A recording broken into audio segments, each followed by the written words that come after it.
In our quest for excellence, there will always be times and instances that we will encounter pressure and stress. But how can we tell them apart? In this episode, we will talk about the difference between pressure and stress and the 3 essential traits that you would need to handle them.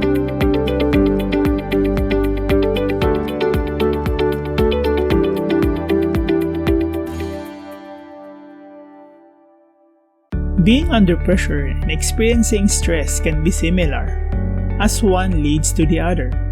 The stress happens when we have an overload or being trapped in a corner with no way out. It's where we don't know how to get out of a certain situation and feel overwhelmed. Starting something that might not work can be stressful. The consequences of failure can be too big to accept.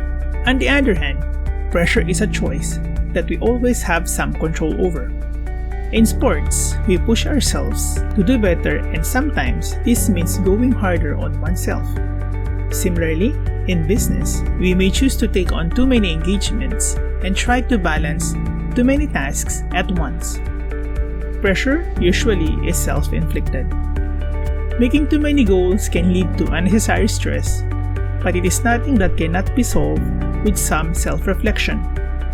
For example, you might want to change the goal at the end of a project or stop expecting success at all costs. The first essential trait is to have vision. People who have vision pave the way for others to follow. A clear path of what needs to be accomplished motivates them.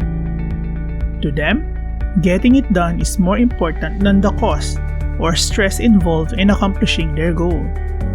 They will deal with issues that others are afraid of or avoid. Many will mock them and tell them it is impossible. However, these leaders see into the future. They see things as they should be or could be and work hard to make them a reality. They have the strength and courage to do what others will not. They will run when others give up, work when others are having fun, and walk where others are afraid. They choose to live under constant pressure. They have the option of slowing down, rescheduling, or setting lower goals, but they want to be achievers. The second essential trait is to have desire. Nobody is a born leader. Most of us have the ability, but only a few will pay the price or live under pressure. Good leaders take risks and put themselves under pressure. They will deal with problems that stand in the way of their goals or destiny. Desire motivates them and sees problems as obstacles rather than walls. To them, life is a game of triumph, and pressure is an accepted part of the game. And finally, the ability to thrive on challenges.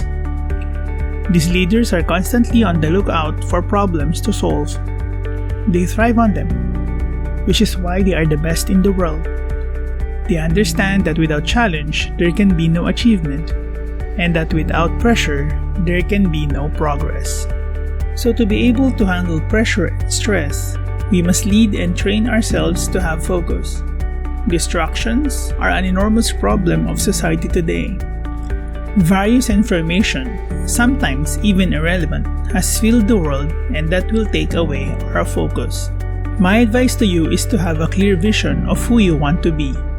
Have a burning desire for your wanted outcome and do your best to overcome challenges to your vision.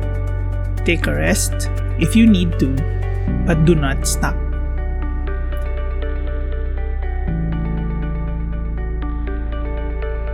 Remember, excellence begins when you do. It starts with you.